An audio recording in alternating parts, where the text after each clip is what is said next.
이제 너희가 아비멜렉을 세워 왕으로 삼았으니 너희가 행한 것이 과연 진실하고 의로우냐? 이것이 여룻바알과 그의 집을 선대함이냐? 이것이 그의 손이 행한 대로 그에게 보답함이냐? 우리 아버지가 전에 죽음을 무릅쓰고 너희를 위하여 싸워 미디안의 손에서 너희를 건져냈거늘 너희가 오늘 일어나 우리 아버지의 집을 쳐서 그의 아들 70명을 한 바위 위에서 죽이고 그의 여종의 아들 아비멜렉이 너희 형제가 된다고 그를 세워 세겜 사람들 위에 왕으로 삼았도다. 만일 너희가 오늘 여룻바알과 그의 집을 대접한 것이 진실하고 의로운 일이면 너희가 아비멜렉으로 말미암아 기뻐할 것이요 아비멜렉도 너희로 말미암아 기뻐하려니와 그렇지 아니하면 아비멜렉에게서 불이 나와서 세겜 사람들과 밀로의 집을 살릴 것이요 세겜 사람들과 밀로의 집에서도 불이 나와 아비멜렉을 살릴 것이니라 하고 요담이 그의 형제 아비멜렉 앞에서 도망하여 피해서 브엘로 가서 거기에 거주하니라. 아비멜렉이 이스라엘을 다스린 지 3년에 하나님이 아비멜렉과 세겜 사람들 사이에 악한 영을 보내심에 세겜 사람들이 아비멜렉을 배반하였으니 이는 여룻바알의 아들 70명에게 저지른 포악한 일을 갚되 그들을 죽여 피 흘린 죄를 그들의 형제 아비멜렉과 아비멜렉의 손을 도와 그의 형제들을 죽이게 한 세겜 사람들에게로 돌아가게 하심이라. 세겜 사람들이 산들의 꼭대기에 사람을 매복시켜 아비멜렉을 엿보게 하고 그 길로 지나는 모든 자를 다 강탈하게 하니 어떤 사람이 그것을 아비멜렉에게 알리니라. 할렐루야. 8월 24일 화요일 새벽 큐티 말씀입니다. 우리는 성도라는 모습과 모양을 가지고 있지만 세상이라는 환경 그리고 세상 사람들과 함께 살아갑니다. 그리고 때론 성도이기 때문에 세상의 불합리하고 불의한 상황 가운데서도 묵묵히 참아야 하고 견뎌야 하는 일들을 겪곤 합니다. 그래서 우리 마음 한켠에는 하나님 언제까지 참아야 합니까?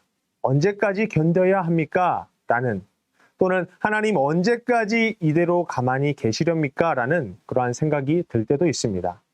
세상 가운데 살아가는 믿음의 성도인 우리가 눈앞에 불합리함, 불의함으로 인해 하나님의 공의가 무너져감을 느낄 때 우리는 어떻게 반응해야 할까요?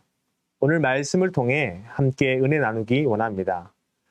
기드온의 서자였던 아비멜렉은 아버지의 아들들을 모두 죽이고 불법적으로 왕이 되었습니다. 그런데 죽임당했던 아들들 중에 구사일생으로 요담은 목숨을 건지게 되죠. 형제들이 무참히 살해된 그 요담의 입장에서 아비멜렉은 반드시 죽여야 할 원수였습니다. 그런데 이 요담은 그렇게 반응하지 않습니다. 그는 그저 아버지 기드온이 목숨을 걸고 이스라엘을 구원한 그 은혜를 잊고 배은망덕하게 그의 아들들을 죽이고 아비멜렉을 왕으로 세운 세겜 사람들의 악행을 질책할 뿐이었죠. 요담은 만약 그들의 행위가 옳은 것이면 아비멜렉과 세겜 사람들이 서로 기뻐할 것이지만 악한 것이면 상대방을 서로 불사를 것이다 라고 선언했습니다. 요담의 이러한 선언은 단순히 사적인 감정에서 나온 저주가 아니라 하나님의 공의가 반드시 나타나서 선악간의 심판이 임하리라 라는 예언입니다. 요담은 구사일생으로 목숨을 건진 그 사건, 한편으로 억울하고 불합리하다고 여길 만한 자신이 겪은 그 사건을 통해서 하나님의 공의는 정말 있는 것입니까? 하나님, 만약 하나님의 공의가 있다면 언제 그 공의가 이루어지는 것입니까? 라고 자신의 상황과 하나님을 원망할 수도 있었을 것입니다. 그리고 더 나아가 자신이 당한 그 억울함 때문에 복수를 도모할 수도 있었을 것입니다. 하지만 요담은 그렇게 반응하지 않았습니다. 그는 그저 세겜 사람들에게 엄중한 경고를 전한 후에 브엘로 도망가 그곳에서 여생을 보낼 뿐이었지요. 요담은 자신이 겪은 모든 상황을 보응하실 분은 오직 하나님이심을 믿었던 것입니다. 하나님의 공의로운 심판은 결국 하나님께서 이룰 것이다 라는 확신이 있었던 것입니다. 요담은 모든 것을 하나님 손에 맡겨 의탁했던 것이죠. 그리고 마침내 요담이 예언한 대로 아비멜렉과 세겜 사람들의 그 악행에 대한 심판 예언은 성취되었습니다.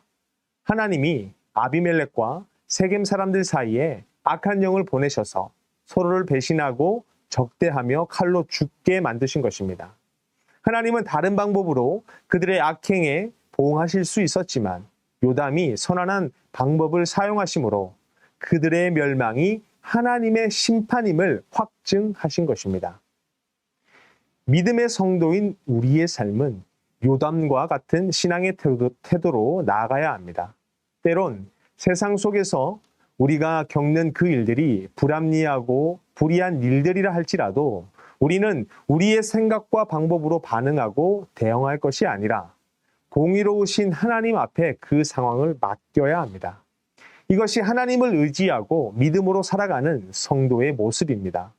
공의로우신 하나님은 우리 삶에 놓여진 모든 문제들을 선악간 분별하시고 심판하실 것입니다.